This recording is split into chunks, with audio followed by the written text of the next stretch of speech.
যে রাসূল সাল্লাল্লাহু আলাইহি ওয়াসাল্লাম একবার জুমার নামাজে এই রমজান মাসে 3 বার আমিন বললেন। সাহাবীগণ জিজ্ঞেস করল, ইয়া রাসূলাল্লাহ, আপনি এমন তো করেন না কখনো, মাঝখানে 3 বার থেমে থেমে আমিন বললেন কেন?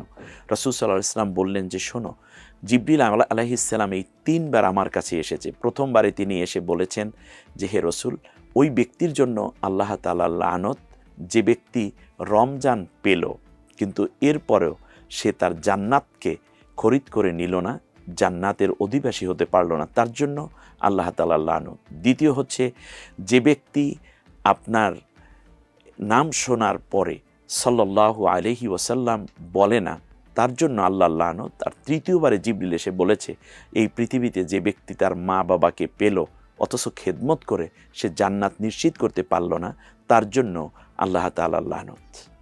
নাউজুবিল্লাহি মিন জালিক। তাহলে বোঝা যাচ্ছে একদিকে ফরজ ইবাদত, অপরদিকে রোজায় যারা নিজেদেরকে সম্পৃক্ত করলো না, সিয়াম পালন করলো না, তাদের উপরে আল্লাহ তাআলার লানত থাকে।